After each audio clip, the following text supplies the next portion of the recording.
844-500-4242. That's the toll-free number of the Howie Carr Show. The Daily Mail just had put up a new headline. Chief Justice John Roberts does not want to preside over President Trump's second impeachment trial, meaning Senate will have to decide if Kamala Harris will take his place. Can you imagine that cackling fool from California trying to preside over a semi-legal proceeding? I think not. Someone.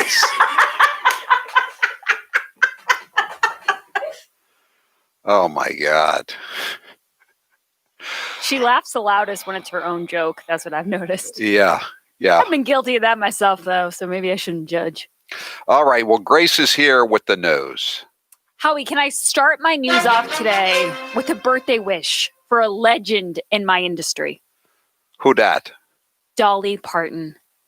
Happy 75th birthday to the icon, Dolly Parton. You're a country singer, Grace?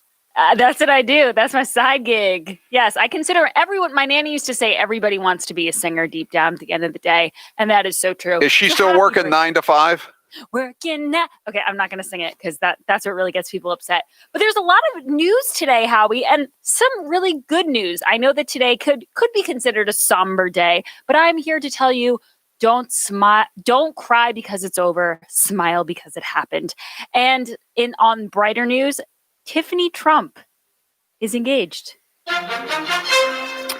Well, that's the good news. The bad news is that no bank is going to lend her and her betrothed enough money to put down a down payment on a house. I don't think they're going to need that, Howie. He's a Nigerian multimillionaire. A Nigerian? Wait, was this set up through an email? Now, how much money does she have to send as part of the chain letter? Listen, you two, do not scoff at love. This is romance.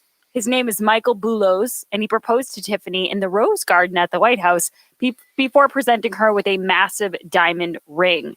Did he get it from Hunter Biden? It said. By the way, did you hear Hunter's getting a role in the cabinet? He's going to be the medicine cabinet. Oh, very good, very good. Did you see the? But they're still deciding where are they going to put the brass pole in the White House once he moves in. This Hunter's sister, I think her name's Ashley Biden.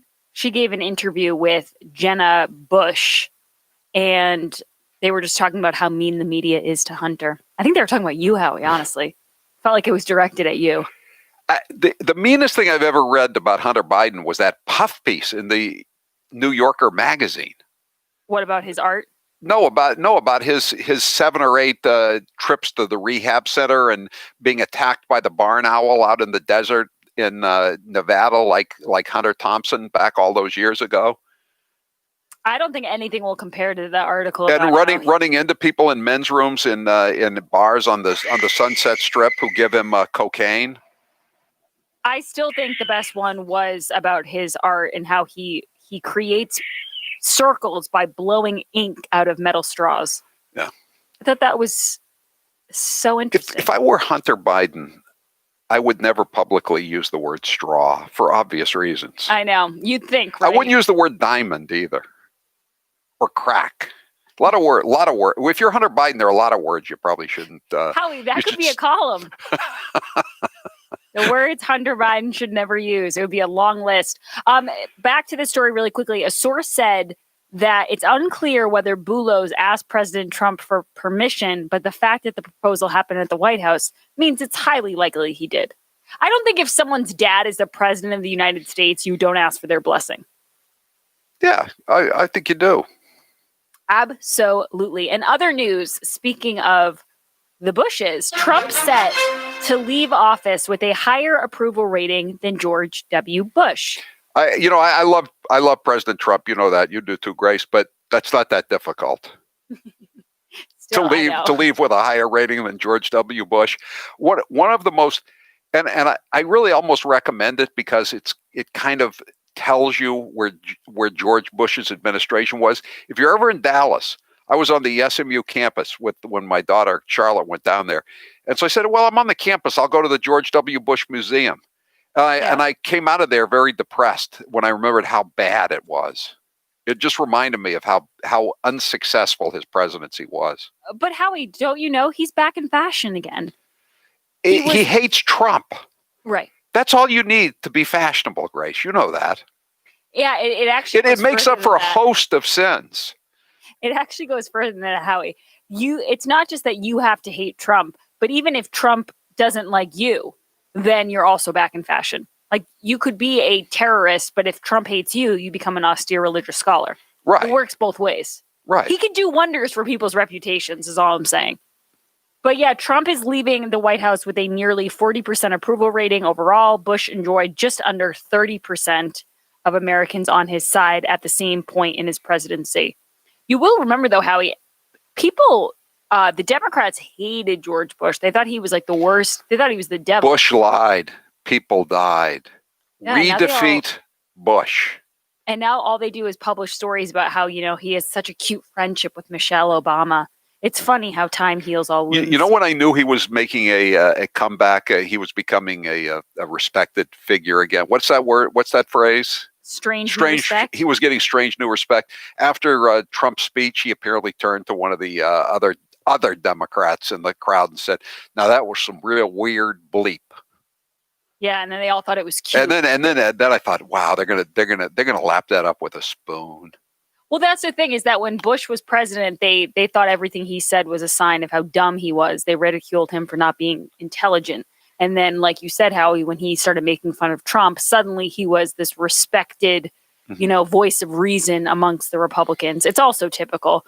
I wanted to tell you this, Howie. I don't know if you saw the story. Actually, before I get to it, let me let everyone know that Grace's News is brought to you by Toyota of Portsmouth, the house of value. I absolutely love my new RAV4 XLE. I really do, especially now, Howie. It's getting a little icy on the road some days, depending on what the weather is. And my RAV4 drives so perfectly through anything, snow, sleet, whatever it is. I love the side mirror safety features. It's just the best. If you want to check them out, Toyota of Portsmouth has a huge, sparkling clean showroom and an incredible staff. Just tell them I sent you. They're awesome people there. They are located just south of the Portsmouth traffic circle off 95. Go to toyotaofportsmouth.com or visit them at the showroom. And once again, tell them I sent you. Howie, this is a little bit of Hollywood news. Star Deborah Messing, you know her from Will and Grace, promises to pull support from any network or advertiser that puts Kayleigh McEnany on TV. Okay, I have a vow to make. I vow to withdraw my support from any sponsor that uses Deborah Messing. What's sauce for the goose is sauce for the gander, right? But Howie, do you vow to stop watching Will and Grace reruns? Can you make that kind of vow? I'm giving it up for Lent. She said, if I ever see Kayleigh McEnany on a panel on a news show or hired by a network, I am immediately ceasing to support every single advertiser on that network. Hashtag deplatform hate. She sounds like she sounds really so yeah. She's really overcome her hatred, hasn't she? But obviously, is she in a position to be boycotting networks based off who they hire? I mean, so she obviously is a big star from NBC. And Howie, you'll know the list better than I do, but they've had their own fair share of scandals. Paging Matt Lauer, one of my old coworkers at Channel 7. Huh? Yeah, there's been a lot. That's just one. I mean, there's been all kinds of them. What about the Dateline NBC scandal? Oh, what about the president of NBC who used to eat meals with Harvey Weinstein because he was trying to sell a screenplay? But that's what I love about these celebrities, is that they're so righteous and they're so virtuous and they don't realize how hypocritical they are. I mean, we saw last week, I love seeing these big A-list celebrities get brought down a peg by their own scandals. Like Alec Baldwin, he is always talking about how much he hates Trump and how Trump's the worst president ever. And then his wife gets involved in that massive, embarrassing, cringeworthy scandal. And then last week, Armie Hammer, who's very outspoken against Donald Trump, he has this whole thing where his ex-girlfriends, I'm not even going to get into that because I don't want to get us in trouble. But these people are not perfect for people who are preaching to us at all times. You don't want to talk about cannibalism?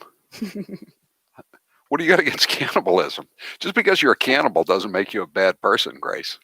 You're right. You said it, not me. I don't know. It's just such a weird story. I mean, that's my point. These people are weird, and we're supposed to, the inauguration's tomorrow. We're supposed to watch them all give a concert, and we're supposed to think they're so great. Like, I'm over it. I don't buy into it anymore. These people are weird. I don't care if Deborah Messing tells me not to watch something. I agree. I don't want to offend you. I know you're a huge Deborah Messing fan. I am. So 201 says, how long before Jeb becomes a hero? That may take a while longer, 201. Yeah, that's going to take a lot longer. Let me tell you about a story about a man named Jeb. He had $100 million and he couldn't win a thing. I mean, Jeb with the apostrophe, it's going to take a lot more work than George. George had a little bit more charisma. Howie, that's it for my news today. I will be back tomorrow, and thanks for having me on. Thank you, Grace. 413 says, I never knew you were a co-worker of Mel Lauer. He actually came a couple of years after I left Channel 7. I certainly hope you were never called into his office to take. Well, no, I never was. He had that button, remember, that could lock the doors, allegedly. Yeah. You would press the button and the door would shut. Yeah, there was another anchor at Channel 7. Oh, I don't want to get into Channel 7 stories. That could be good. That could be a fun hour. That you need a couple of hours. Just like I wrote about some of the people I used to work with at the radio station when it was under different horrible ownership, and Channel 7 was right up there with that radio station when it was under its old ownership, shall we say. I feel like we should seek the advice of legal counsel before we host that hour. Yes, that's true. Actually, me and the mailroom manager and I are thinking of fun segments for my show, which, if I can just give a little plug, is on from 12 to 3 before Howie. And that is something that could take up a good hour. It's just Howie talking about the good old days. Yeah, the good old days. I just want to make sure the statute of limitations is expired on everything. Yeah, well, like Taylor said, we'll consult with the lawyers first. Every new year, all you hear is new year, new me. That usually means picking up better habits or trying new things. I'm trying to get out on my bike every morning at dawn to ride. Tomorrow morning, I think I'm going to take a second ride around noon. And you know what I'm going to be listening to? I'm going to be listening to my Raycon earbuds, but I'm not going to be listening to Joe Biden's inaugural speech. I'm going to be listening to some great old-time rock and roll. Raycons are great for that, or good for anything you want. Seeger? That's what you're going to be listening to? No, I meant old time. No, I didn't mean Bob Seger. Bob Seger's okay, but I can't. I don't have a whole album of his tunes that I like. I'd rather stick with the Rolling Stones or Little Feat or the Kinks. If you do take up a new hobby like bike riding or anything else, it's even better when you have amazing audio that will make the experience even better. That's why I recommend wireless earbuds from Raycon. Whether you're following along to directions in the kitchen, binging an audiobook while learning to knit, or checking out the new Hillary Clinton podcast about Vladimir Putin controlling Donald Trump. A pair of Raycons can make any activity easier. Well, maybe not the Hillary Clinton podcast, and a better time. Raycon makes great sound accessible to everyone. Their wireless earbuds start at half the price of other premium audio brands. And guess what? If you think having white stems dangling out of your ears looks ridiculous, that's something you don't have to worry about with Raycons. They come in a range of stylish colorways, but always with a comfortable in-ear fit for a more discreet look. And they don't just look great. Raycons perform wherever you take them, with up to 6 hours of playtime, water and sweat-resistant construction, and Bluetooth that pairs quickly and seamlessly. You've heard me say all this before, I'm sure. So if you still don't have a pair of Raycons, I've really got to wonder why. Come on, it makes it a lot easier to do your new routines for the new year. Raycon's offering 15% off all their products for my listeners, and here's what you got to do to get it. Go to buyraycon.com/Howie. That's it. You'll get 15% off your entire Raycon order. So feel free to grab a pair and a spare. That's 15% off at buyraycon.com/Howie. Buyraycon.com/Howie. I'm Howie Carr. You're listening to the Howie Carr Radio Network.